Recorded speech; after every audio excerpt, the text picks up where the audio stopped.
Yeah. So देखिए, we are talking about this corporate account. It is a book by J.R. Monga.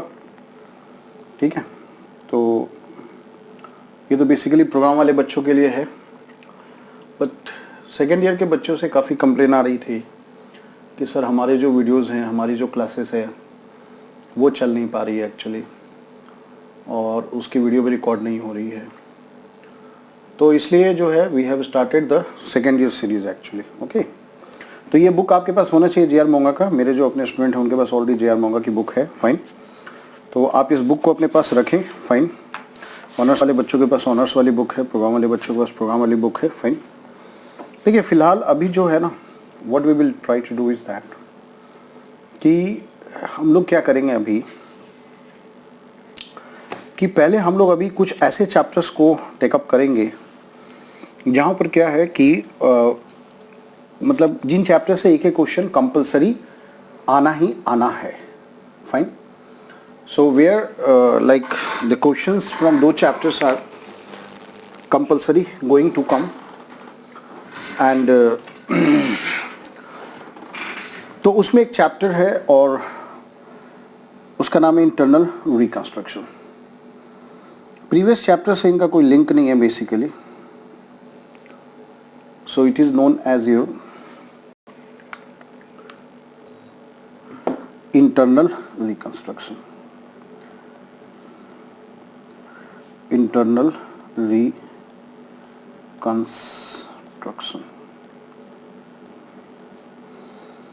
देखिए ये जो chapter है ना, बेसिकली जो हमारा जो चैप्टर है, जो कॉन्सेप्ट है, कौन सा कॉन्सेप्ट है? Corporate restructuring. कॉर्पोरेट रीस्ट्रक्चरिंग का जो कॉन्सेप्ट है, तो मैंने आपको बताया था, या अभी आप समझ लीजिए कि corporate restructuring is now a hot cake in accounting field. Because देखिए जो बेसिक अकाउंटिंग है which we are studying at first year level और 11th लेवल, तो वहाँ पे क्या है कि उन सब की जो अकाउंटिंग्स है, सो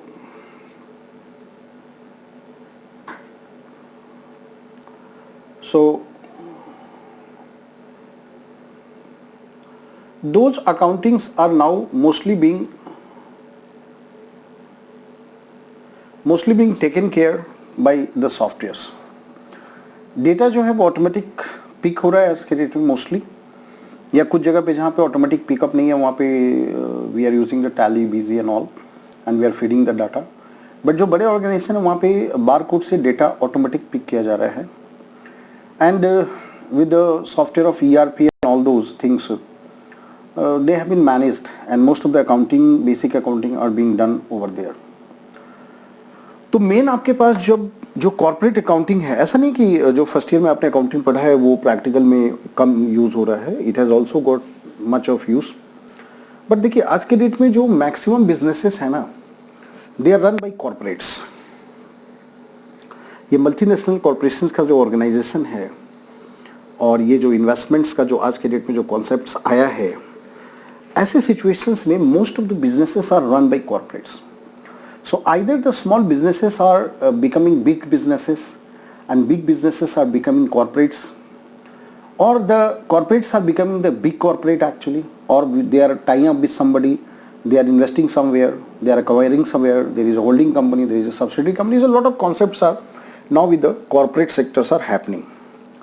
So the scope of accounting and different kind of accounting treatment in the corporate, you have got more scope. सो मैं पहले भी स्टूडेंट्स को बताया हूँ और अभी फिर बता रहा हूँ आपको कि कॉर्पोरेट अकाउंटिंग को आप अच्छे से पढ़ो, क्योंकि फ्यूचर में जैसे आप कहीं भी इंटरव्यू देने के लिए जाओगे तो आज के डेट में क्या सोल प्रोप्राइटर वगैरह तो इंडिविजुअली जो जिसका है वो हस्बैंड वाइफ बच्चे फादर मदर सब मिलके उसको मैनेज कर ले रहे हैं, एक दो स्टाफ रखा, that's all. So those organisation are not being run professionally और they don't require much of accountant and all those things. Accounting job जो है वो सीए को दे देते हैं, वहाँ पे उनके बंदे होते हैं, वो सब मैनेज कर लेते हैं actually. Fine.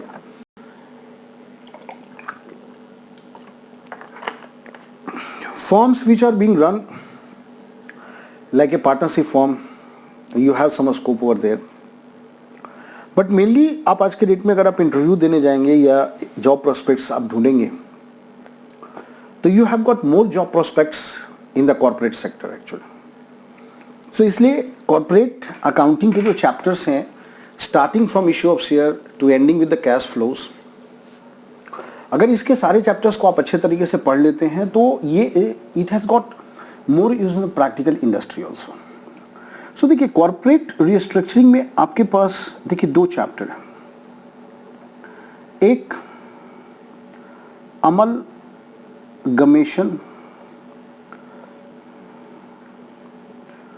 amalgamations, absorption and external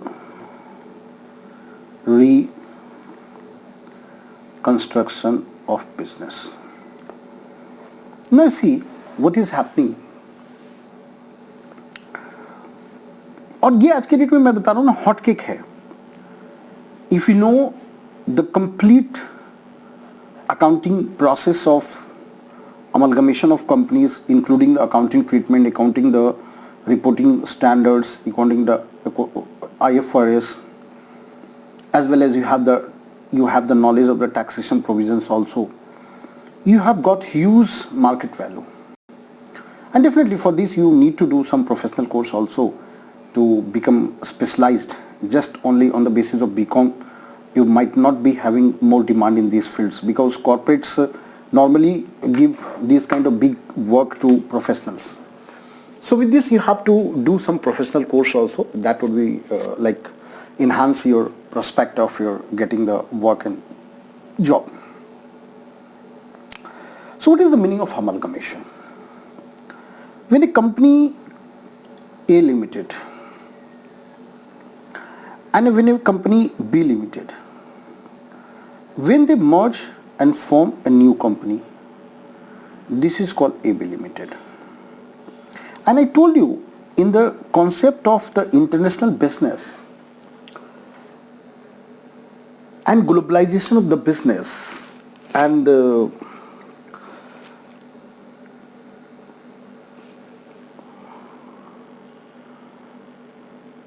in a situation of big corporate, in a situation of foreign direct investment, in a situation of foreign institutional investors, it is inevitable.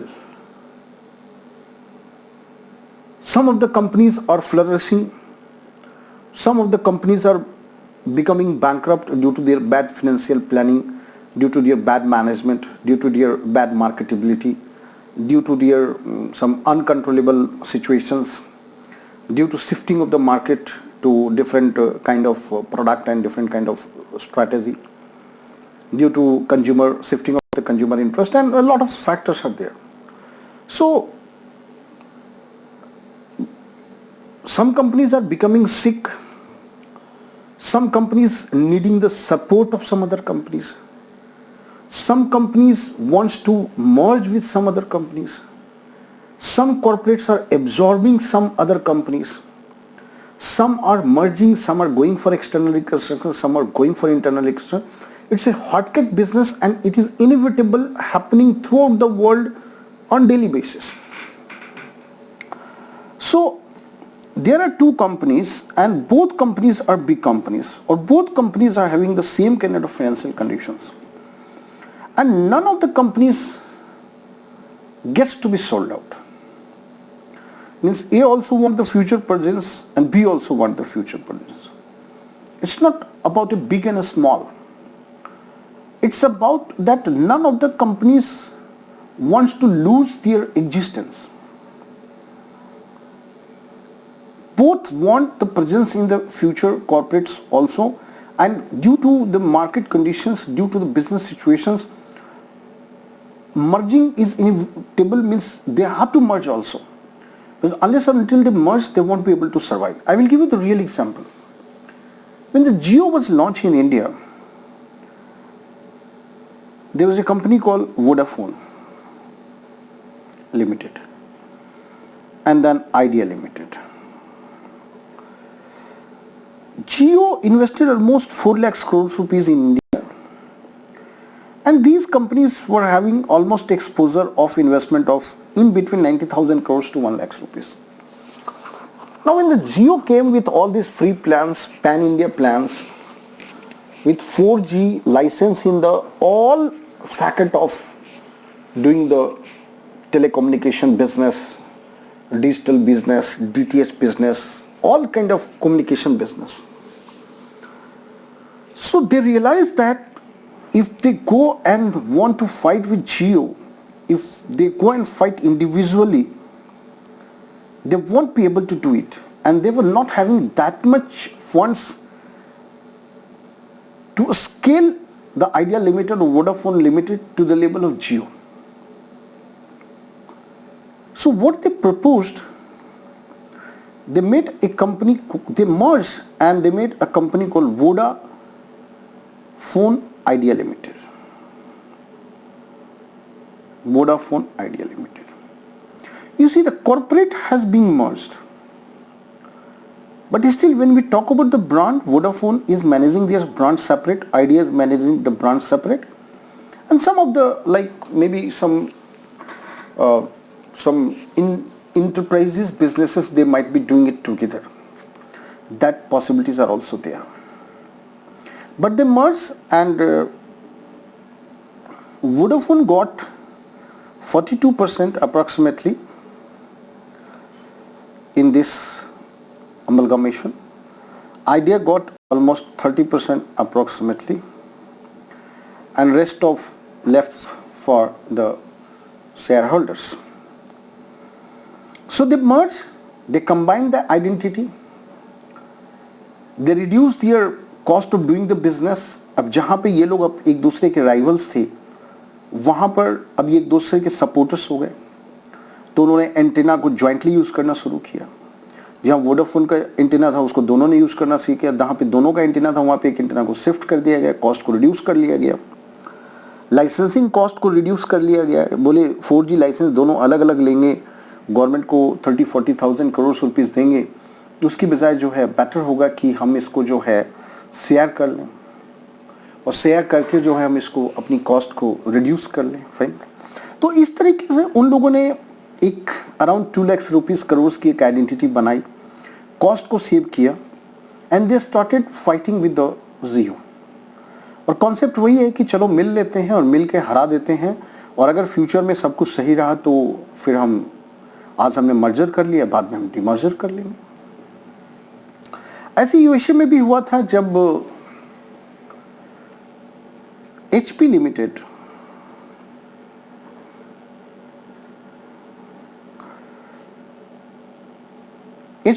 were mainly manufacturing the printers, but because they were having the brand, they were manufacturing some computers also, they were branding some computers also.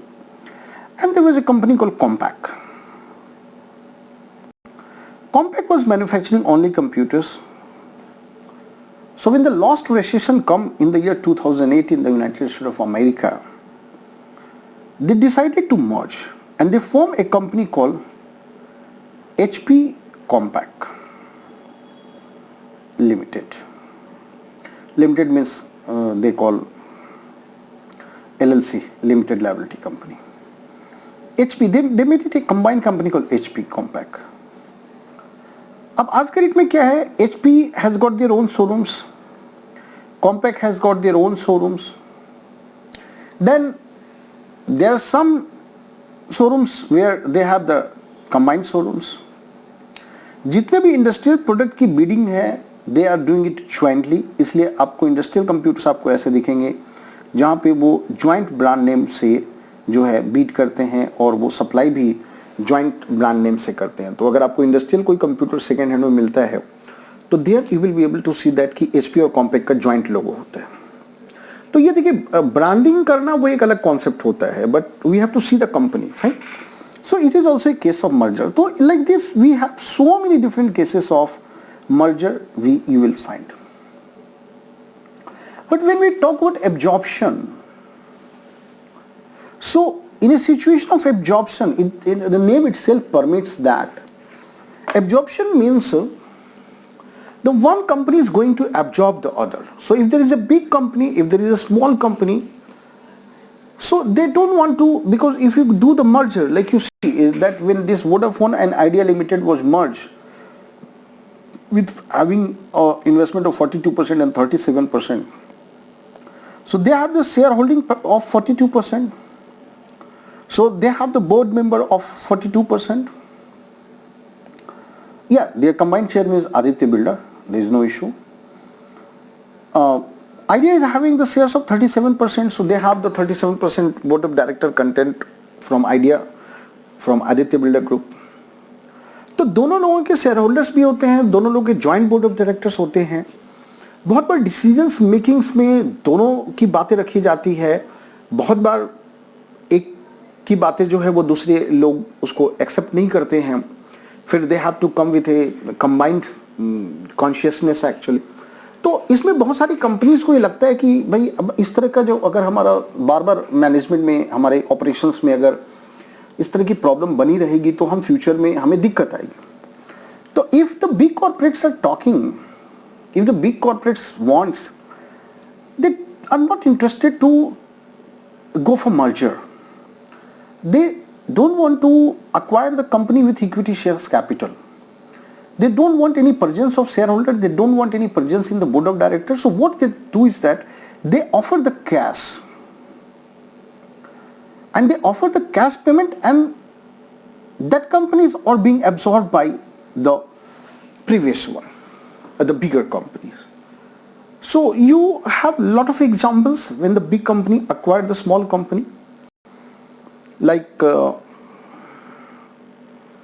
earlier we were having the MTS. So MTS was acquired by this company. There was a company called Telenor. So Telenor was fully acquired with the cash deal by the Airtel actually. तो वहाँ पर क्या होता है कि छोटी company को cash में ऑफर देकर उनके सारे शेयर्स को खरीद लेते हैं, and then the shares becomes yours and you absorb the complete company. और आपको लगता है कि उनका ब्रांड, फिर आपको क्यों लगेगा, आप खुद ही बड़ी कंपनी है, आपका खुद ही बड़ा ब्रांड है, तो आप छोटे ब्रांडेड के साथ क्यों जाएंगे. So you remove that brand and you use the bigger brand that is your own brand. जब वोडाफोन इंडिया में आई तो वोडाफोन को ऑल इंडिया प्रेजेंस चाहिए था. Vodafone is a phone company from United kingdom और उनको एक बार में पूरे इंडिया में ऑपरेशंस लॉन्च करना था. अब जैसे आपने देखा कि जियो को जब अपनी ऑपरेशंस को लॉन्च करनी थी तो पहले उन्होंने इंफ्रास्ट्रक्चर डेवलप किया, फिर 6 महीने उनकी टेस्टिंग चली, फिर जब ओके टेस्टिंग हो गया तो फिर उन्होंने कुछ फ्री कनेक्शंस बांटे, फिर वो 3 पहले एम्प्लॉयज़ को बांटे, उसके बाद फिर जनरल पब्लिक को दिया, फिर वो जनरल पब्लिक को एक्सटेंड किया क्योंकि वो VoLTE टेक्नोलॉजी के ऊपर, LTE टेक्नोलॉजी के ऊपर वॉइस को टेस्ट कर रहे थे बेसिकली. फाइन. तो उनको पूरा ऑपरेशंस जब से लाइसेंस उन्होंने लिया और जब से उन्होंने पहली कंपनी 4G की अक्वायर की थी, it took almost 4 years to launch their operations. 1.5 साल तो उनकी टेस्टिंग एंड देन फिर giving connection to employees, then testing with the employees, then giving connection to public, then again extending to the entire public throughout the India. इसमें लगभग उनका 1 साल तो उसमें ही चला गया एक्चुअली. अब वोडाफोन अगर इंडिया में आती तो ऑल इंडिया ऑपरेशन स्टार्ट करने में उनको ऐसे ही 3-4 साल लग जाता. तो उन्होंने, there was a company call Hutch, if you remember. Hutch जो है, there was a Chinese investor sitting in Singapore, they have invested in this Hutch. और उस समय पे गवर्नमेंट की कुछ कॉर्पोरेट पॉलिसियां टेलीकॉम सेक्टर्स की चेंज हुई थी, तो गवर्नमेंट ने बहुत फर्स्ट कम फर्स्ट सर्विस में बहुत सारी कंपनी को लाइसेंस दे दिया था. तो उसमें इनको ये लगा कि मतलब जो इंडिया में जो टेलीकम्युनिकेशन का जो स्कोप है, it is going to reduce drastically.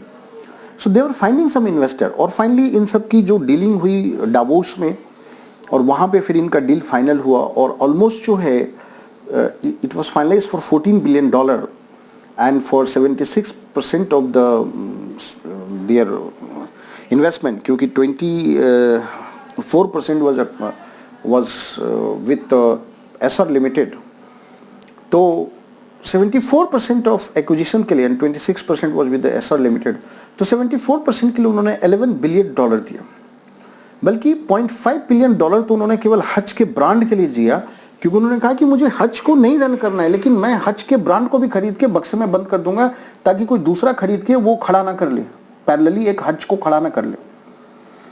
तो और फिर जब ये एक्विजिशन हुई तो विद इन 7 to 15 डेज जो है पूरे इंडिया में जो है हज का बोर्ड चेंज हो गया एंड वोडाफोन आ गया। और इनिशियली तो इन्हें हज का जो पग था उसको भी रिमूव कर दिया और वो जोजो के साथ आ गए। बाद में फिर उनका जोजो भी चल रहा था और पग भी चल रहा था, ये सब चल रहा था। So this is an example of absorptions. उसके बाद एक कॉन्सेप्ट होता है that is known as external reconstruction. तो देखिए एब्जॉर्प्शन में क्या होता है कि the a limited company will acquire the B limited company and in future A limited will continue and the existence of B limited will be finished. This is called the example of absorption.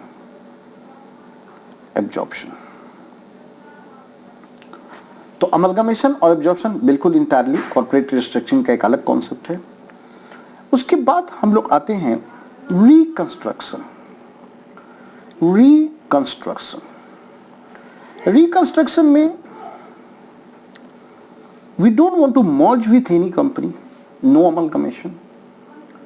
We don't want to sell our company to any other company, or in other way we can say that we are having huge losses in balance sheet, so none of the corporates are interested to buy us and none of the corporates are interested to merge with us. So in that situation what is happening, companies follow reconstructions because इन्हें देखिए corporate structure में क्या होता है, corporates are almost big companies and especially those companies are issuing the shares minimum 100 crore 500 crore, इससे बड़ा operations होता है उनका। तो इतने बड़े operations को shutting down in single day it's not possible। हमारा तो इतना छोटा कोचिंग है और if we think about that कि shutting down for that it took 4 months to temporarily shut down operation because we wanted to go for online classes and digital classes and recording classes. So it took almost 4 months for temporary shutdown. तो ये इतना बड़ा possibilities नहीं है कि आप बड़े corporate को एक ही दिन में बंद कर दें और आप अमलगमेट भी नहीं कर पा रहे हैं, आप मर्ज भी नहीं कर पा रहे हैं, आपको कोई खरीदने के लिए तैयार नहीं और आपकी तो खुद की स्थिति इतनी खराब है कि आप किसी को क्या खरीद पाएंगे। तो वी गो फॉर रिकंस्ट्रक्शन। अब रिकंस्ट्रक्शन में we have got two concept. Reconstruction का मतलब ये होता है कि जो हमारे बैलेंस शीट में जो दुनिया भर के लॉसेस पड़े हुए हैं, देखो रिकंस्ट्रक्शन मतलब देखो मान लो कोई कंपनी ह्यूज लॉस में है, अब ह्यूज लॉस में है तो उसको हम एक बार बंद तो नहीं कर देंगे। What we will do, we will go and try to hire a new management, नया सीईओ हायर करेंगे, नया बोर्ड ऑफ डायरेक्टर बनाएंगे, फाइन, पुराने वाले को फायर कर देंगे, फाइन, और उसके बाद उनको कहेंगे कि आप इसको न्यू मैनेजमेंट फिलॉसफी के साथ इसको रिकंस्ट्रक्ट करें। अब जब नया मैनेजमेंट जब अब उस फाइनेंशियल स्टेटमेंट को जब अपने हाथ में लेगा और वहां पे जब उसको दुनिया भर की लॉसेस बुक्स में, और मैंने देखिए कुछ स्टूडेंट की क्लास ली थी, मैंने आपको बताया था कि देखिए आज के डेट में जो वैल्यूएशंस होते हैं ना किसी भी एसेट्स की, these are happening all on the basis of not on the basis of historical cost, it is happening mostly on the basis of earning capacity. earning capacity के लिए देखिए मैंने आपको बहुत अच्छा एग्जांपल बताया था कि आपके सामने देखिए लक्ष्मी नगर में एक गणेश कचौड़ी वाला है। अब एक गणेश कचौड़ी के लिए मैंने आपको एक एग्जांपल बताया कि गणेश कचौड़ी वाला जो है एक आयरन की जो है वो कढ़ाई खरीद के लाता है जिसमें वो कचौड़ी को तलता है। मे बी इसकी जो कॉस्टिंग है वो कुछ 5000 रुपीज़ की है, लेकिन उसके पास फर्स्ट डे से इस कढ़ाई के जो यूजेस है ना वो 18 आवर्स की है। मतलब सुबह 5 बजे जो वो चूल्हे पे चढ़ता है वो रात के 11 बजे तक, तो 12 और 6 18 घंटे हो गए, कंटिन्यूसली उसके ऊपर कचौड़ियाँ, थाउजेंड्स एंड थाउजेंड कचौड़ियाँ जो है वो रेगुलर बेसिस पे अब तल रहे हैं, सेल कर रहे हैं। And due to your goodwill and your location and your branding and your such a long years in the business, you sell thousands and thousands of kachoris and you earn supernormal profit, huge supernormal profit. और एक नया कचौड़ी का दुकान खुलता है, हाँ, this is Ganesh one, और वो भी मान लीजिए 5,000 की एक कढ़ाई खरीद के लाता है। He also go and by 5,000 rupees of कढ़ाई, बट बेचारा एक बार 100-200 कचौड़ी तल के निकालता है पूरे दिन में, 200 नंबर्स, और बाद में उसी को गर्म कर करके जो है ओवन में, माइक्रो में उसको बेच रहा है, and this utensil is lying idle. तो जब इसने अपनी सेल्स के ऊपर प्रॉफिट निकाला और जब अपनी बिजनेस की वैल्यूएशन की, which includes their human capital, which includes their goodwill, which includes their quality, branding and lot of other assets, their own building and their systems, their process, उसमें जो वैल्यूएशन आया वो इस कढ़ाई का रिटर्न के बेसिस पे जो वैल्यूएशन आ रहा है वो आ रहा है 50,000 रुपीज। यानी इस एसेट की वैल्यू कितनी है? 50,000 रुपीज। लेकिन इनका जो यूजेस, सेल्स, टर्नओवर, प्रॉफिट्स के हिसाब से वैल्यूएशन आ रहा है वो कितना आ रहा है? 500, और शायद इससे भी कम। मान लीजिए 2 महीने के बाद इनकी दुकान बंद हो जाती है, and you go and try to sell this to a some other businessman और कबाड़ी वाला, तो यही 200-500 में आपसे तौल के लेके जाएगा। कबाड़ी वाला तो शायद 100-200 ही देगा। अगर कोई दूसरा दुकानदार मिल गया तो वो बार्गेन वार्गेन करके कुछ 1,000 रुपये का आपको पकड़ा देगा, 500-1,000 रुपये। मतलब आप देखिए कितना उसका डिवैल्यूएशन है वहाँ पे। मतलब मैं ये कहना चाह रहा हूँ कि अगर आपकी बैलेंस शीट में ह्यूज लॉस दिख रहा है तो इसका मतलब ये है कि your assets are not performing well in the business operations. आपके जो एसेट्स हैं, मशीनरी है, बिल्डिंग है, प्लांट है, ह्यूमन कैपिटल है, ये कोई भी जो है ना, ये प्रॉपर तरीके से जो है वो यूटिलाइज नहीं हो रहा है, यानी they are being under utilised.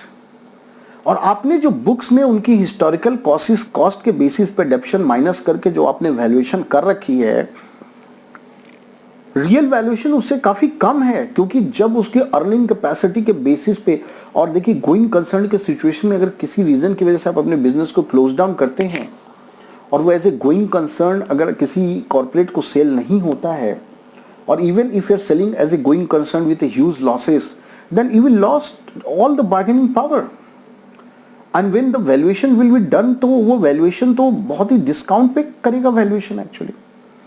इसका मतलब जो एसेट्स की वैल्यूज आप दिखा रहे हैं वो भी जो बुक में दिख रहा है, रियल वैल्यू उससे बहुत कम है, रियलाइजेबल वैल्यू उससे बहुत कम है। तो ऐसे कंडीशंस में क्या होता है कि न्यू मैनेजमेंट के लिए जो सबसे पहला जो कॉन्सेप्ट होता है ना, कि चलो मैं इस कंपनी को मैनेजमेंट के पॉइंट ऑफ व्यू से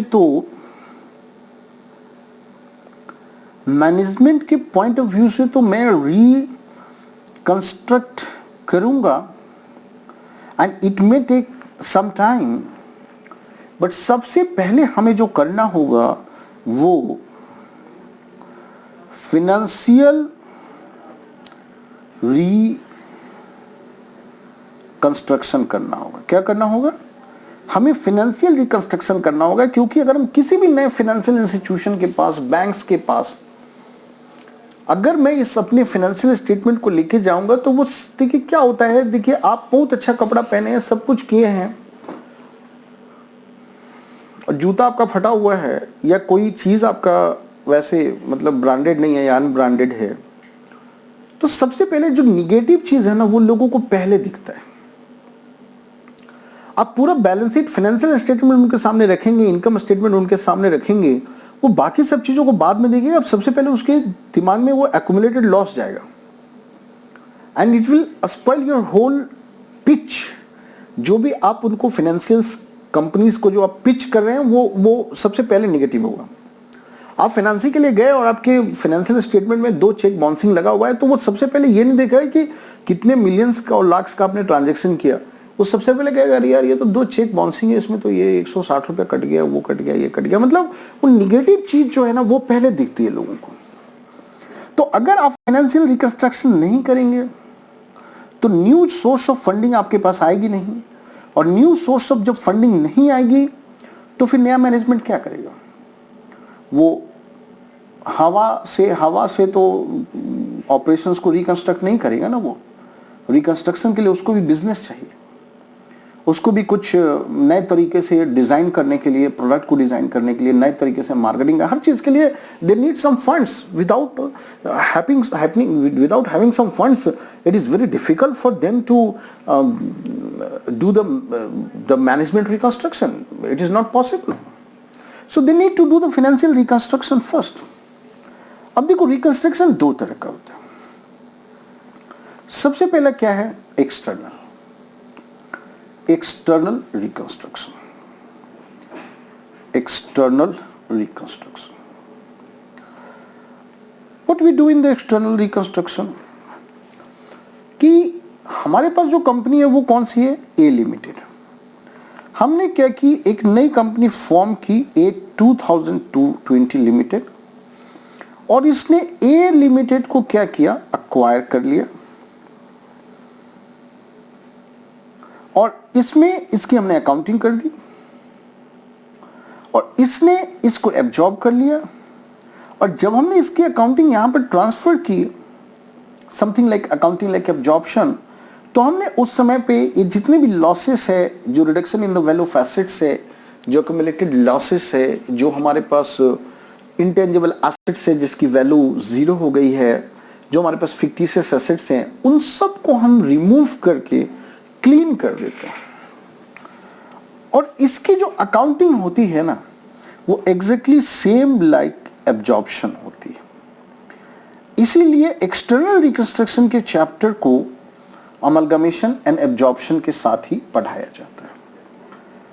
बट और ये कब करते हैं? जब नाम में भी प्रॉब्लम आ गया। मतलब like either you want a new name, a new brand, you have the problems with the old name also. Like if you go and take the old name in your public, what will happen? Everybody might be talking a lot of negative of your company. So नहीं, ये recording है, बोलो। हाँ ले जा सकते। So what is happening in this situation that screen में पकड़ना, इसको ऐसे गिरा लो, एक मिनट रुको, ऐसे इसको निकाल लो, then take it. So in external reconstruction, this new company where the same shareholders are there will take over the A Limited, and it is called absorption. It is called absorption. Bhumi, if you want to sit there, you can put some tari, switch on the light and sit. So this is called absorption. Okay. But for an example, but here the accounting process are quite long. But if you don't have any issues with your name, then what you will do? You don't go for external reconstruction, you simply go for internal reconstruction. Internal reconstruction. Internal reconstruction. No change in the name, no formation of new company, no tedious job, no tedious accounting. Simply from the name itself it has been said हम लोग को बोलना TV वाला दरवाजा चला लेगा. सो what we will do, we'll do the internal reconstruction, same company, same balance sheet, same name, clean up all these kind of losses, accumulated losses,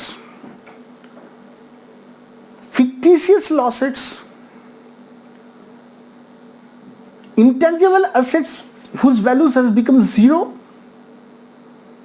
and revaluation of assets and liabilities will be done internally, and it is known as internal reconstruction. The accounting process are different from external reconstruction, so we have made a separate chapter for this. And frankly speaking, this particular chapter is going to be very easy. One question is compulsory for honors student also, for program students also, and it's very easy actually. Fine. So you see, we'll discuss few of the theories. Pencil then hoga. So we'll discuss few of the theory. I told you that you must have a book of corporate accounting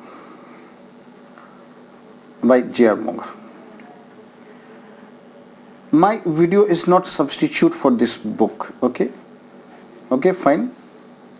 So you must have this book, go through line by line, solve all the illustration. I will help you to solve some illustrations, some numericals. You have this book comes in the 2 volume actually. Okay, so one you have for these theories and illustration, second you have the unsolved questions. So you must have this book. Now the book shops are mostly open nowadays. You can buy a book or you can get online. Due to Corona, lockdown has been extended to 31st of May. The 4th lockdown has been started. Stay at home, stay healthy, stay safe, and don't waste your time. You must continue your study. Now what we are talking, that what is the nature? Internal reconstruction is concerned with the complete overhauling of the financial position of a company. I told you na, there is no liquidation of the company. Means company are being not liquidated. Still some hopes are there. If somebody is ill and with chronic disease, and he's been admitted in hospital, and doctors and nurses see some hopes in that. So what they do, they pump a lot of air, they pump a lot of blood, they pump a lot of medicines, they do some operations. क्या हो बेटा? Light on कर लो ना बेटा, उधर ही बिछा लो. So because some hopes are there, they want to revive the patient. So in the same way, the company is not going for liquidation, still hopes are there. Still financial conditions are there that the company could be revived. So companies are not going for liquidation, but at the same time, no companies are interested to merge with your company, and no company wants to absorb you, और आपका तो खुद का position इतना खराब है कि आप किसी को खुद खरीद ही नहीं सकते. So the purpose is to improve the profitability of the existing company in relation to true or real value of the assets as compared to the existing book value, which are either overvalued or fictitious. I told you ना कि नया management को आपने दिया है, या पुराना management कुछ नए फिलॉसफी के साथ उसको रिवाइव करना चाह रहा है. Mostly we normally hire a new management, क्योंकि पुराना तो अपना पूरा एफर्ट्स लगा चुका होता है, तो मोस्टली देखा गया है कि we normally hire a new management. So ये जो ओवर वैल्यूएशन ऑफ एसेट्स, मैंने बताया कि जब आपके बैलेंस शीट पे इतने सारे लॉसेस है, और जब आपके बैलेंस शीट्स में इतने सारे लॉसेस है, जब इतने सारे लॉसेस है आपके बैलेंस शीट्स में, इसका मतलब ये है कि your assets, your goodwill, your intangible assets are not performing well. and whatever the valuations you have shown or you're showing in your balance sheet, it's not correct. So now you see, what is the need? So the need for internal reconstruction arises because of the following reason. Financial position does not show a true and fair view. I told you now. You will take this balance sheet and income statement to the bank and they will throw your income to your financial statement. They will not finance any further amount on that. And unless or until you are being funded with the new round of finance, you will not be able to revive. You have to understand. So when an existing company has been making losses for a number of years, the financial position does not present a true and fair view of the state of the affairs of the company. And in fact, it is a sick company which required the reorganization of its asset, liquidity and share capital. So immediately the financial institution or bank will say that you take this statement and correct it and then come back. Then assets do not present the true book value. I told you. You have the historical cost of the assets, but because it's a loss making or a sick company, or you have a lot of fixed assets, you have preliminary expenditure, you have a lot of intangible assets, goodwill, patent, copyright, trademark, which is not having any value. अरे balance sheet में आप दुनिया भर का loss दिखा रहे हैं और आप गुडविल दिखा रहे हैं. अरे गुडविल किससे कनेक्टेड होता है? प्रॉफिट के साथ कनेक्टेड होता है. और जब कभी प्रॉफिट होगा आपने गुडविल रेज किया होगा, बट आज नहीं है गुडविल. हाँ, so the intangible assets value is 0 and your tangible assets are being over valued. वो जो बुक वैल्यू आप दिखा रहे हैं, they are being over valued. Even your current assets are over stated. Then you have overdue outstanding liability. It is difficult to pay the outstanding liability in the time due to the shortage of the cash. Even the secured loans cannot be paid in the full because the unreal value of the assets against which these debts are secured. And you have inflated share capital. Yeah, this is very important. The share capital of the loss-making company, sick company, does not represent the true or real value of the net assets. So thus there is an urgent need for the reconstruction. अब आपने क्या है, एक तरफ आप 10 लाख का share capital दिखा रहे हैं और आपके बुक्स में 6 लाख रुपए का लॉस है, तो रियल शेयर कैपिटल पोजीशन कितनी है आपकी? The real share capital position is quite less ना, 4 लाख ही है ना. तो आप उसको एडजस्ट करके 4 लाख ही दिखाओ ना. आप क्यों ओवरवैल्यूड करके रखे हुए हो, इन्फ्लेटेड क्यों रखे हुए हो? हाँ, सो आपको क्या करना है? आपको रिवैल्यूएशन ऑफ एसेट्स करना है, आपको reduction in the liabilities and capital through internal reconstruction, इन सबको एडजस्ट करना है. So how we will do the internal reconstruction, that is the point. देखिए भाई, कंपनी आपको बताया कि लॉस मेकिंग है, सिक हो गया है. क्या हुआ है? कंपनी जो है वो लॉस मेकिंग है and it is become sick. So but still hopes are there. Company is not being liquidated, मतलब कंपनी को बिल्कुल लिक्विडेट नहीं किया गया है, पूरी तरह से बंद करके उसको जो है उसके एसेट्स को सेल करके उसकी लायबिलिटीज को, मतलब company is not going for liquidation. Still hopes are there. Fine. तो ऐसे केस में क्या होगा? As you have different kind of liabilities in the form of equity share capital, in the form of preferential capital, in the form of debentures, in the form of long-term loans, in the form of short-term loans, secured, unsecured, in the form of current liabilities. अब ये जितने भी part of liabilities हैं, what you will do? You will hire some consultant, do the valuation of the business, and according to the impact of in their holding in the companies, you will speak to all your lenders, all your stakeholder. These are the stakeholders you have. और आप उनको बुलाकर एक meeting करेंगे कि देखो भैया, company का पोजीशन बहुत खराब है, आप सबकी जो लायबिलिटीज है ना वो 20 लाख रुपीस है, बट कंपनी की जो एसेट्स है ना आज के डेट में वो 8 लाख ही है. जो टोटल एसेट्स है इट्स ओनली 8 लाख और जो टोटल लायबिलिटीज है that is 20 lakh and rest और the amount we are having in your accumulated losses and value of intangibles and like that. तो ये सब तो अभी आज के डेट में लॉसेस हो गया है. फाइन. तो एसेट्स की वैल्यू तो देखो 8 लाख ही है and we have hired a new management. और अगर आज के डेट में अगर हम लिक्विडेशंस में जाएंगे तो कंपनी की हालत और खराब होगी क्योंकि 1 by 1 हमारी एसेट्स को सेल किया जाएगा. फाइन.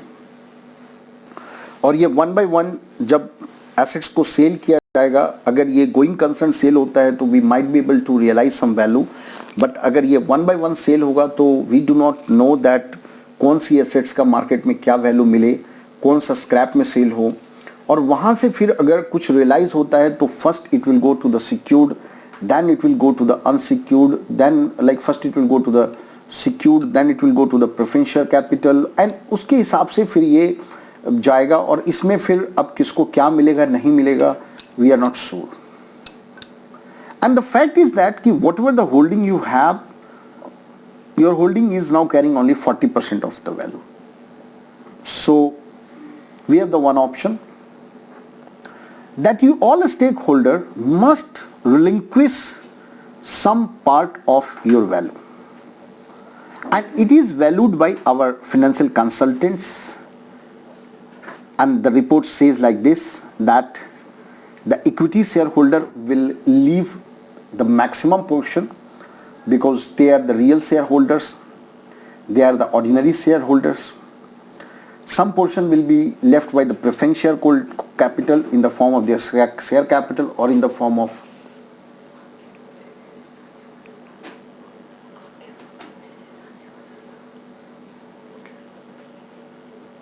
मैसेज नहीं है. अच्छा, तो अभी देता हूँ 5 मिनट में. नाउ सी, तो like this debentures also leave some value, some of your outstanding interest, even the current liability will leave some of their values. Fine. And whatever the values will be left, valuation इस तरह से किया जाएगा क्योंकि देखो हम अब clean up process में हैं. तो अब हम अगर कोई चीज क्लीन करने जा रहे हैं तो उसको पूरा क्लीन करेंगे ना. ये तो नहीं है कि हम we will do half cleaning and वैसे तो नहीं करेंगे हम लोग एक्चुअली. आधा क्लीन करेंगे, आधा क्लीन नहीं करेंगे, like that we won't do. So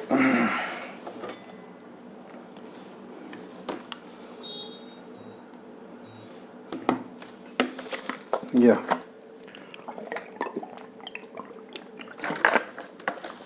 so what we are discussing over here, that we have the equity share capital, we have the preference share capital, we have the debentures, we have the long term loan, we have the short term loans, we have the current liability. और इन सब की जो value है वो 20 लाख है. इसमें से 12 लाख रुपए इरोड हो चुका है, मतलब वो लॉसेस में, वैल्यूएशंस में ख़त्म हो चुका है. तो अब वैल्यू कितना है? 8 लाख है. Now this 12 lakhs of loss will not be divided equally to every stakeholder. So what we will do, we will call the financial consultant and we will tell them to do the valuations, and according to the valuations and the practices they will come with reconstruction scheme. और वो लोग बताएंगे कि देखो ये equity share holder जो ordinary share holder है, जो रियल ओनर है, they have to leave maximum part of this. Some part will be left by preferential capital कुछ आउटस्टैंडिंग प्रेफरेंशियल डिविडेंड है उसको छोड़ेंगे, वो कुछ डिवेंचर अपना हिस्सा छोड़ेंगे and they will leave some interest, कुछ certain percentage long term loans वाले छोड़ेंगे, कुछ certain percentage short term loans वाले छोड़ेंगे और कुछ करंट लायबिलिटी वाले छोड़ेंगे। और ये जो सब लोग छोड़ेंगे, रिलिंक्विश करेंगे, वो कम से कम वैल्यूएशन मेरा 12 लाख रुपए चाहिए। क्योंकि देखो हम क्लीन अप करना चाह रहे हैं, we want to clean up the balance sheet. ये जो मेस है उसको क्लीन करना चाह रहे हैं। तो क्लीनिंग का मतलब यही है कि we will do the clean up fully. ठीक है, ये तो इट वॉन्ट लाइक गुड ना कि हमने क्लीन किया और फुली क्लीन नहीं किया, तो वैसे क्लीन करने का कोई फ़ायदा नहीं है। हाँ, वैल्यूएशन में कभी कभी हमारे पास 12 लाख से ज़्यादा अमाउंट आ सकता है, कम आने का सवाल नहीं है। तो एक रिकंस्ट्रक्शन प्रोसेस फाइनलाइज किया जाएगा, जिसको इन सारे स्टेक होल्डर्स को डिस्कशन के बाद कन्विंस किया जाएगा and after that they will sign on that reconstruction process. लेकिन मान लो फ्यूचर में मतलब लाइक फ्यूचर का मतलब यह है कि we have got a system that we have to apply to high court and we have to apply to high court and then the high court will give us the permission, okay, for this reconstruction. So high court हमें जो है इसका permission देगा, सारे stake holders को बुलाएगा and after that they will pass the order. After passing the order only we will do the accounting. अब देखो मैंने बताया कि ये जो चैप्टर है ना, एक क्वेश्चन इससे कंपलसरी है and it is a very small and very easy chapter. पूरे कॉर्पोरेट अकाउंट में सबसे इजी चैप्टर यही है। देखो इसमें क्या करना है हमको, बहुत ही सिंपल, एक रिकंस्ट्रक्शन अकाउंट बनाना है। रिकंस्ट्रक्शन अकाउंट बनाना है, रिकंस्ट्रक्शन अकाउंट बनाना है और इसे हम लोग जो है रीस्ट्रक्चरिंग अकाउंट भी बोलते हैं। रीस्ट्रक्चरिंग अकाउंट भी बोलते हैं। और इसका जो नेचर होता है ना, वो नॉमिनल होता है। नॉमिनल का मतलब है कि all the losses of this process will be debited to this account and all the income, ये जो स्टेक होल्डर अपना छोड़ेंगे ना, so all the income, ठीक है ना, ये जो रिलिंक्विशमेंट पार्ट जो होगा, relinquishment of a stake holder, ये जो पार्ट होगा ना, relinquishment of a stake holder, so all the income of this process will be credited to this account। और मैंने बताया कि देखिए, जैसे कि एग्जांपल दिया कि 12 लाख का लॉस है, तो हम इन सब लोगों से 12 लाख तो अकाउंटिंग में एंट्रीज में ले ही लेंगे। एक्चुअली कभी कभी जो हमारा वैल्यूएशन होता है उसमें कुछ अमाउंट ज़्यादा भी आ जाता है, कम आने का सवाल नहीं है। क्योंकि जब हम रिकंस्ट्रक्शन करेंगे और उसके बाद भी अगर हमारे फिनेंशियल स्टेटमेंट लॉसेस कैरी होगा तो फिर उसका कोई फ़ायदा नहीं है। So we get lot of time the more amount also. और इस प्रोसेस के कंप्लीट होने के बाद जो प्रॉफिट होता है वो कैपिटल प्रॉफिट होता है। So any remaining profit of reconstruction account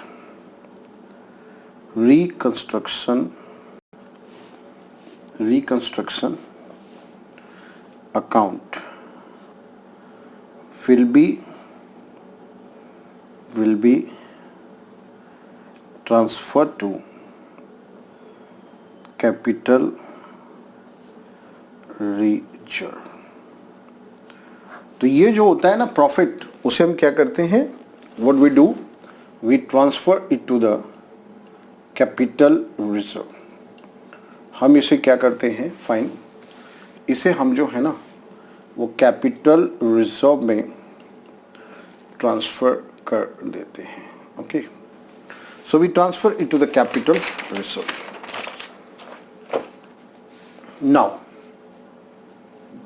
now what we are going to do, so how we will do,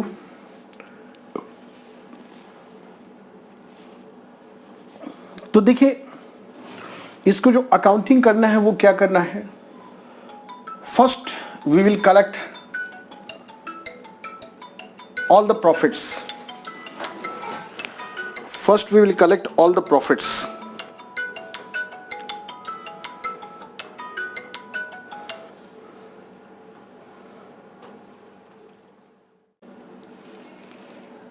Yeah. So जो भी प्रॉफिट्स आएगा हमारे पास, जो इक्विटी शेयर छोड़ेंगे, जो प्रेफरेंस शेयर छोड़ेंगे, वो सब हम क्या करेंगे, what we will do, we will transfer it to the reconstruction account. और इसके पहले हम बहुत बार क्या करते हैं कि हम जो है consolidation of shares of a smaller value into shares of the higher nominal value, बहुत बार हम कंसोलिडेशन भी करते हैं, higher value to nominal, small value to higher value, बहुत बार हम higher value to nominal value करते हैं। और इक्विटी शेयर में देखिए बहुत बार ऐसा होता है कि वो जो छोड़ने वाली बात हो रही है ना, तो दे कैन लीव अमाउंट पर शेयर और they can leave number of shares also, दोनों तरीके से, समझ रहे बात को, they can do it from the both the point. Okay, so now we'll talk about this consolidation process. तो कंसोलिडेशन में देखिए जब हम डिनोमिनेशंस बहुत बार चेंज करते हैं तो हम इसको बोलते हैं कि जैसे मान लीजिए कि like we call as consolidation. So consolidation of shares, shares of smaller nominal value into shares of higher nominal value। Okay, तो कह रहा है कि मान लो हमारे पास जो है कुछ 1,00,000 शेयर्स है at the rate of ₹10 each, and we want to consolidate it to 10,000 shares at the rate of 100 each. So what we will do, so we will just write down the equity share capital account debit 10 lakhs. This is the old nominal value, 1 lakh share into 10 each, and to your equity share capital of 10 lakhs is your 10,000 at the rate of 100 each. So being consolidation of equity shares of at the rate of 10 each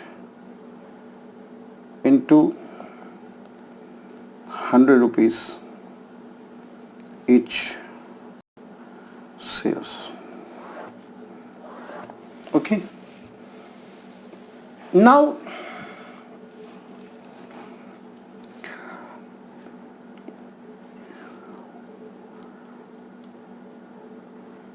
a lot of time we can subdivide the shares also under section 61. Fine.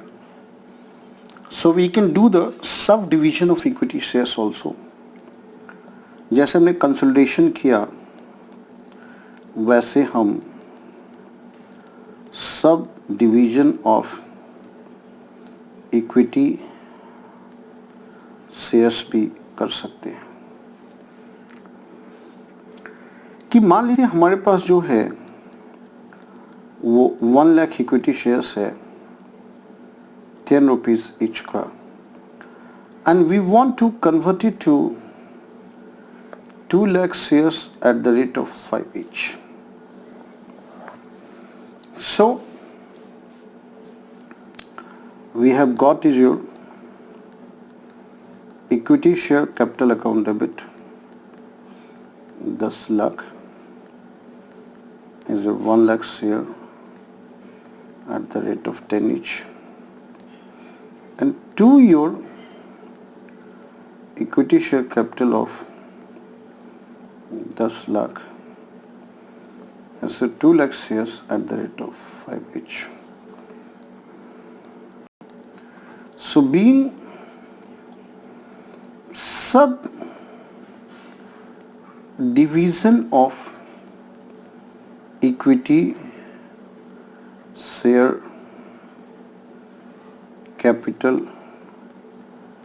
of rupees 10 each to rupees 5 पर equity shares. Okay, तो हम इस तरीके से इसको सब divide भी कर सकते हैं. फाइन. अब देखिए बात होती है कि what we are doing is about reductions. तो जो भी चीज़ रिकंस्ट्रक्शन अकाउंट में फाइनल हुआ और रिकंस्ट्रक्शन अकाउंट में फाइनल होने के बाद हमारे पास जो फाइनल रिकंस्ट्रक्शन प्रोसेस जो हमारे पास बनकर आया, so what we will do according to that reconstruction process, what we will do. अब देखिए इसमें कुछ थ्योरीज है, so let us discuss those theories, then that would be much better to understand. आइए देखते हैं ये थ्योरीज क्या है बेसिकली. फाइन. सो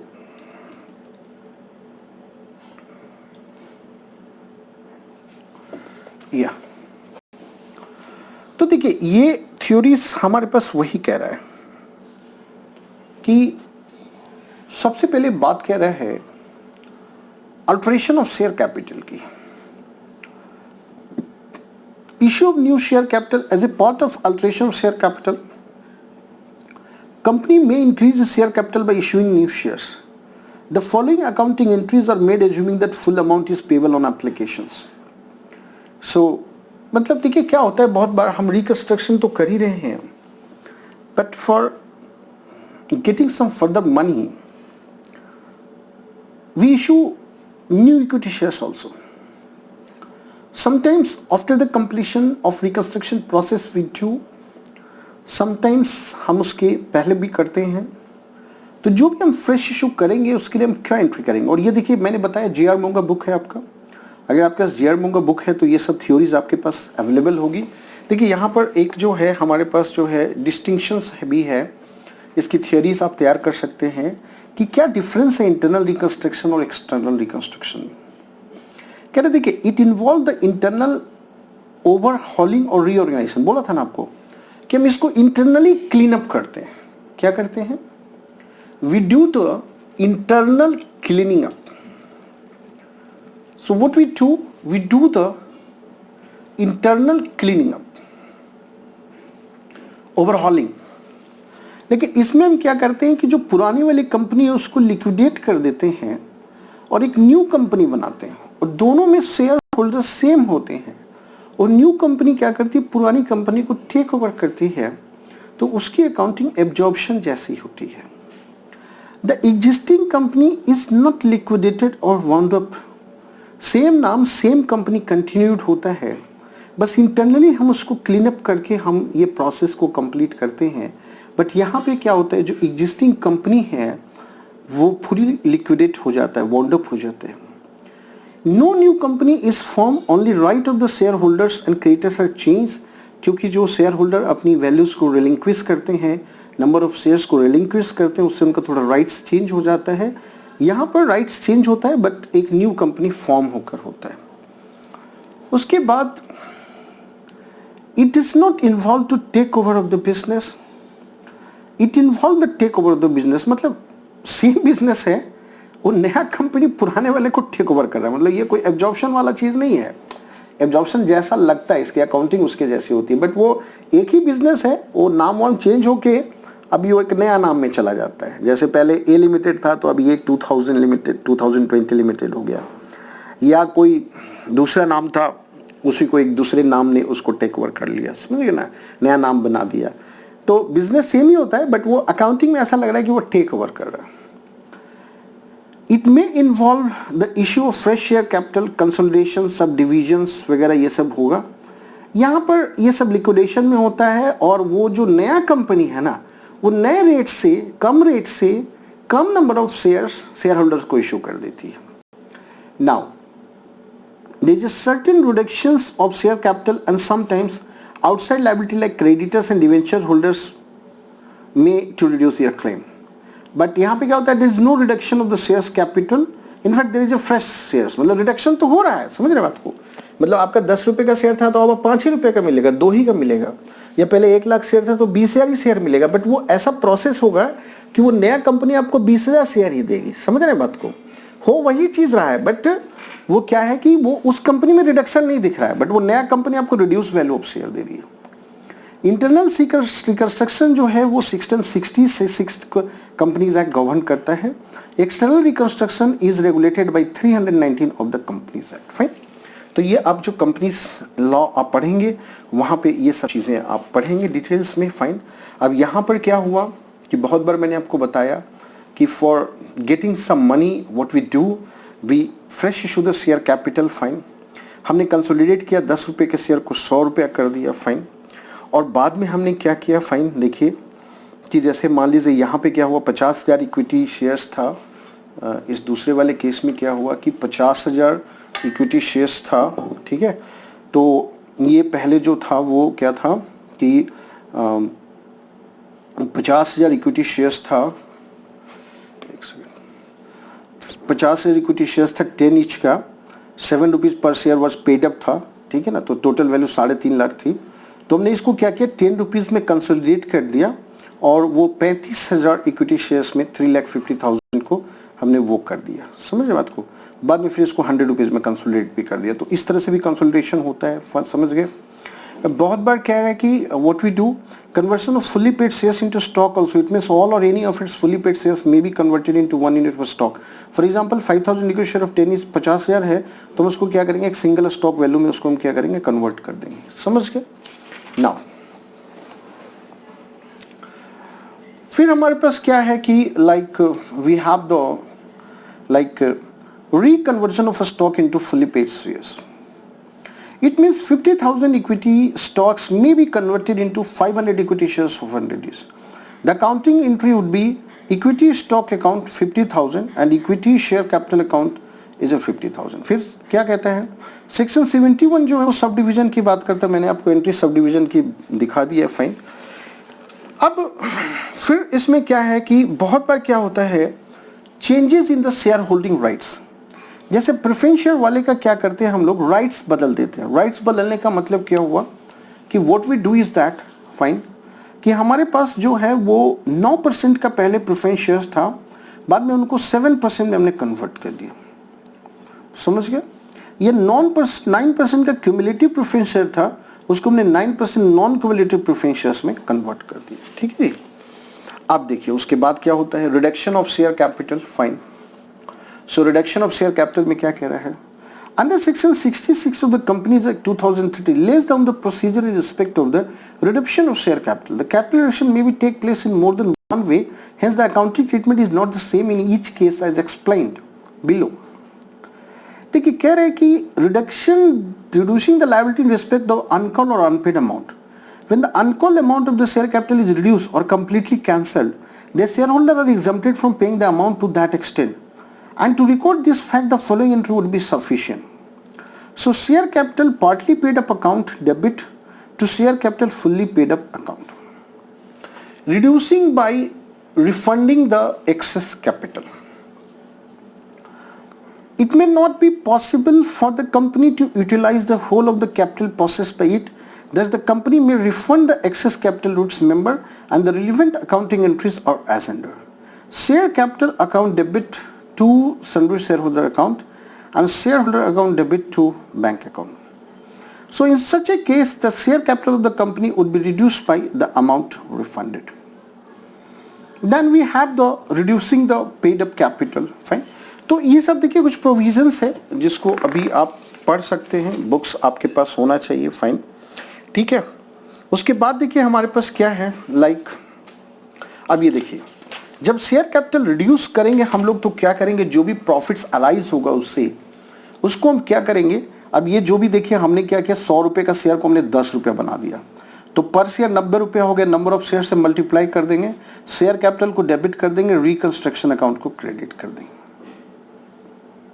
हम इसको वैल्यूज में भी कर सकते हैं और हम इसको नंबर ऑफ शेयर्स में भी कर सकते हैं. फाइन, जो भी प्रॉफिट होगा that will be transfer to reconstruction account. अब यहां पर कह रहे हैं compromise and arrangement. Section 230 to 239 of the Companies Act deal with the compromise, arrangement and reconstruction. In short, a scheme of compromise. An arrangement is an agreement between a company and its members. An outside liability when the company faces financial problem and difficulties. Such an arrangement therefore also involves sacrifices by shareholder or creditors and debenture holder by all. These sacrifices are also creditors to the reconstruction account. अब कह रहे हैं कि देखो equity shares जो है, अगर वो कोई पहले से रिजर्व प्रॉफिट्स है जो नॉर्मली ऐसे रिकंस्ट्रक्शन में नहीं होता है, तो उसको छोड़ रहा है तो वो रिकंस्ट्रक्शन में ट्रांसफर हो जाएगा. अगर कोई एसेट्स में कोई वैल्यू अप्रिसिएट हो रहा है तो आप कहेंगे नहीं सर आप तो बोले थे वैल्यू कम है, बट अगर जैसे लैंड वैंड होता है ना तो वैल्यू अप्रिसिएट हो जाता है but rest of the valuation नीचे जाता है. तो ऐसा कुछ अगर हुआ तो वो भी प्रॉफिट्स उसमें ट्रांसफर कर दिया जाएगा. अगर हमने कोई फिक्स एसेट सेल किया और उसमें कोई प्रॉफिट अराइज हुआ तो वो भी इसमें ट्रांसफर कर देंगे रिकंस्ट्रक्शन में. तो ये नहीं हमारे प्रॉफिट, समझ गए, किसी भी फॉर्मेशन में. ठीक है. अब जैसे देखिए क्रेडिटर्स है, अब क्रेडिटर्स डिवेंचर्स होल्डर्स ये लोग अपना पोर्शन कुछ छोड़ रहा है तो outside liability provision account debit करके and we will transfer it to the reconstruction account. Fine. Payment of outside liabilities. The debenture holder or creditors may have to be paid in cash or they may accept some assets of the company or shares in settlement of their claims. तो बहुत बार क्या होता है कि कुछ liabilities का कुछ वो लोग पोर्शन छोड़ते हैं, कुछ हम उनको पेमेंट कर देते हैं, कभी कभी हम उसको कुछ शेयर्स दे देते हैं, कुछ डिवेंचर्स दे देते हैं, कभी कभी उनको कन्वर्शन के लिए हम उनको एसेट्स दे देते हैं. वैसे ही देखिए कुछ डिविडेंड्स है, तो मान लीजिए कोई डिविडेंड उन्होंने अकाउंट में एंट्री हो गई और वो लोग सैक्रिफाइस कर रहे हैं तो रिकंस्ट्रक्शन में ट्रांसफर हो जाएगा. फाइन. और उसी तरह से जो है आपका डिविडेंड डिक्लेयर ही नहीं हुआ था और अब पेमेंट भी उन्होंने छोड़ दिया, तो चूंकि बुक्स में था ही नहीं तो उसकी कोई एंट्री करने की जरूरत नहीं है. अब ये जो रिकंस्ट्रक्शन में सारे माध्यम से प्रॉफिट जमा होगा उसमें हम क्या करेंगे, सारा लॉसेस को वन शॉट में ट्रांसफर कर देंगे. Reconstruction account debit to preliminary expenditure to profit and loss account to discount and issue shares to trademark to patent to goodwill, ये सारे लॉसेस जो भी हैं हमारे पास वो सब हम ट्रांसफर कर देंगे. समझ गए. कल को अगर मान लीजिए कोई ओवर वैल्यूड एसेट्स है उसको भी राइट ऑफ करें, वो भी रिकंस्ट्रक्शन में डेबिट कर देंगे. कोई न्यू लायबिलिटी जो बुक्स में नहीं थी या कोई नया प्रोविजन कुछ है वी आर क्रिएटिंग इट, तो उसको भी हम इसमें डेबिट कर देंगे. ये रिकंस्ट्रक्शन में बहुत बार लॉयर वायर इनका खर्चा होता है, वो रिकंस्ट्रक्शन का खर्चा है वो हम पे कर देंगे। और मैंने जैसा आपको बताया कि नॉर्मली प्रॉफिट तो बचता नहीं है, लेकिन अगर कुछ बच रहा है तो उसको कैपिटल प्रॉफिट मानकर उसको कैपिटल रिजर्व में ट्रांसफर कर दिया जाएगा। समझ रहे हो बात को? तो इस तरीके से जो है पूरा रिकंस्ट्रक्शन का जो प्रोसेस है ना वो फॉलो किया जाता है।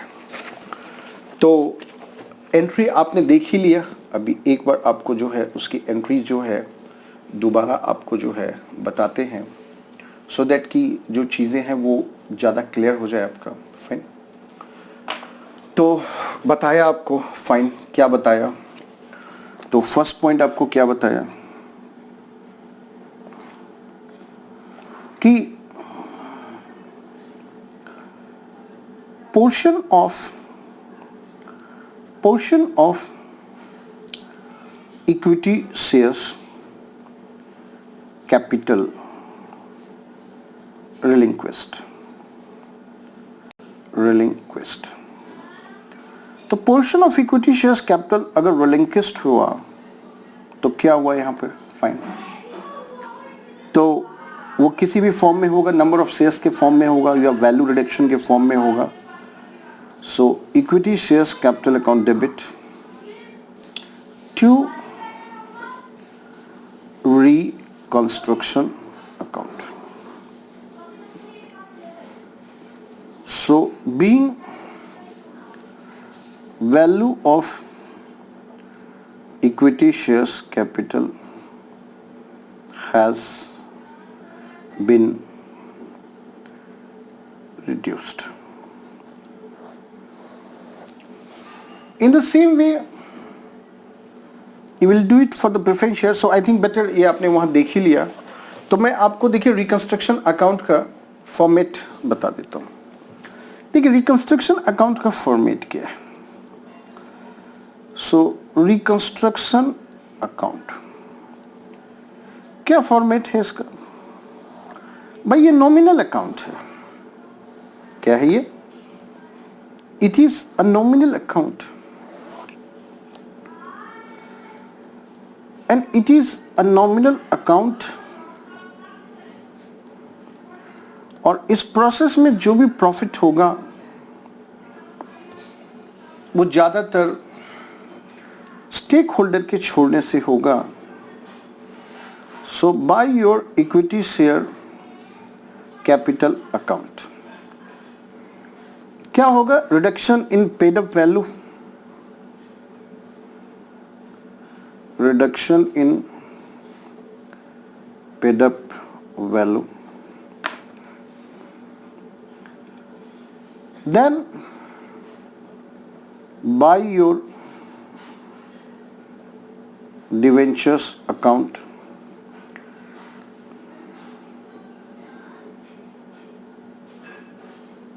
amount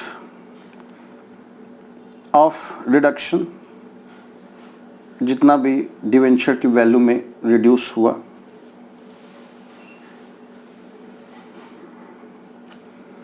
then by your sundry creditors amount sacrificed और रिलिंक्विस्ड। अगर कोई फिक्स एसेट्स, देखो फैक्ट ये है, मैं आपको बताऊं, केवल लैंड की वैल्यू अप्रिशिएट होती है, बाकी अगर बुक्स में तो अगर दे दिया अप्रिशिएशन हुआ है तो हम ले ही लेंगे कि अप्रिशिएशन हुआ है, बट करंट एसेट्स वगैरह में अप्रिशिएशन नहीं होता है। तो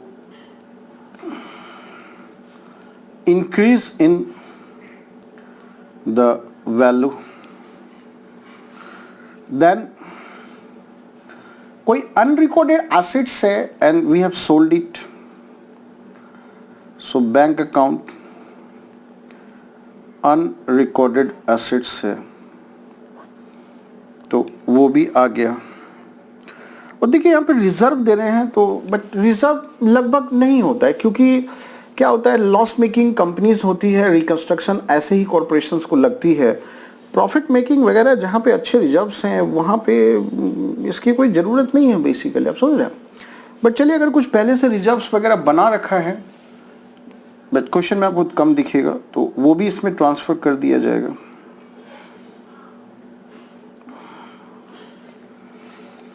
और any provision which is not required, so by your provisions which is not required. और जितने भी आपके लॉसेस हैं जो जमा हैं, जैसे मेजर लॉस कौन सा है भाई, तो प्रॉफिट एंड लॉस, जो भी एक्यूमुलेटेड है, गुडविल जो वैल्यूलेस हो गया है, valueless, intangible assets. Then we have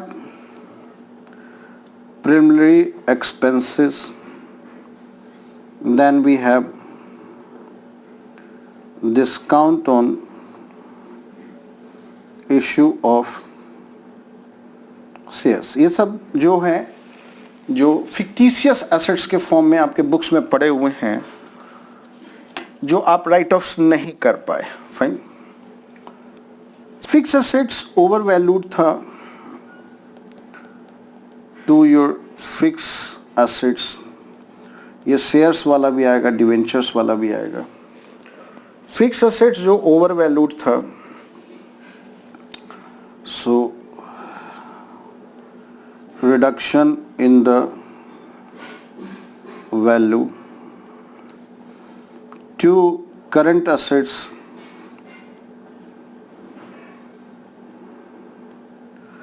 reduction in the value,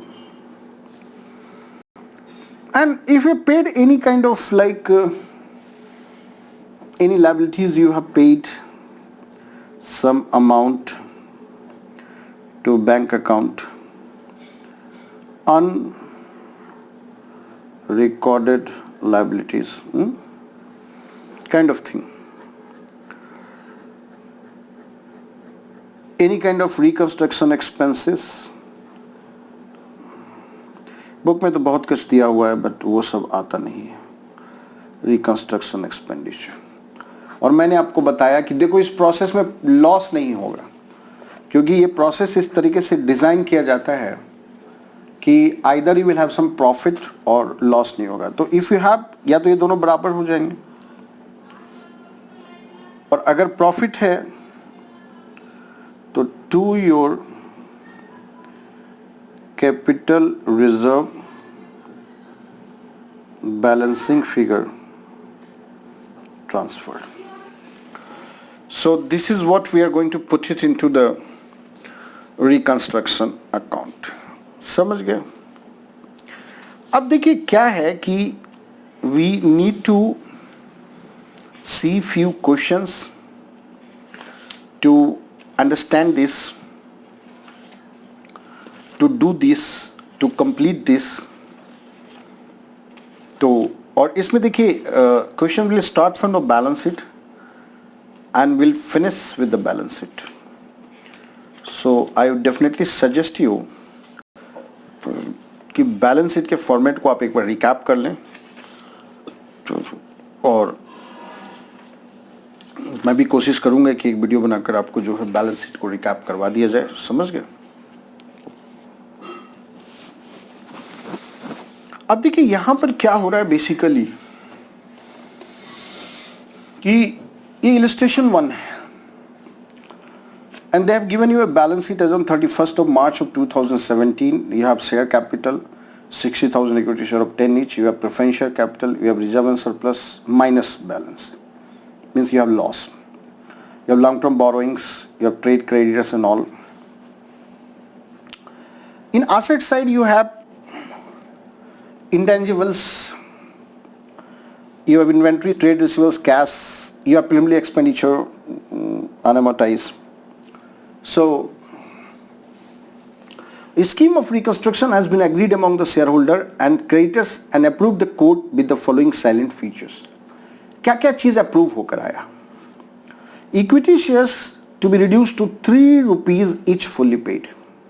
2, देखिए यहाँ पे ये जो लाइनिंग्स है ना, ये जो वर्ड्स हैं इसको आपको समझना है। कभी होता है 2 रिड्यूस 2 मतलब 10 को 3 तक लाया गया। क्या होता है रिड्यूस बाय मतलब 3 रुपये से रिड्यूस किया गया। समझ रहे बात को, ये आपको ध्यान रखना है। Fine. Then we have 9% preferential holder have agreed to accept 12% debenture of the face value. ठीक है, फिर interest due on secured loan is paid at 40% discount, फिर interest accrued on 11% debenture paid at 50% discount, फिर 40% of creditors to be reduce to 75% and balance 60% to be reduce to 80%. 20% of stock is obsolete which is sold at 40% of book value. Goodwill, primarily expenditure and debit balance in the profit and loss amount is to be written off and cost of reconstruction is this much. Fine.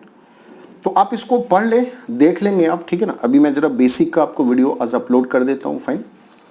और जो भी नए बच्चे हमारे channel पे आ रहे हैं, fine, सो उनसे मेरा रिक्वेस्ट होगा कि आप प्लीज़ इसको सब्सक्राइब कर दें, चैनल को, बेल आइकन को दबा दें। और अब कंटिन्यूस बेसिस पे आपको सेकेंड ईयर की भी वीडियोज़ जो है, अभी अकाउंट्स की स्टार्ट हुई है, then will start uploading the for the statistics, mathematics will be recorded by Dilip sir, law will be by Mukesh sir. ठीक है, तो वो सब अभी स्टार्ट कर देंगे प्रोसेस और उसके हिसाब से इसको चालू करेंगे। ठीक है, आज के लिए फिर इतना ही। Thank you very much.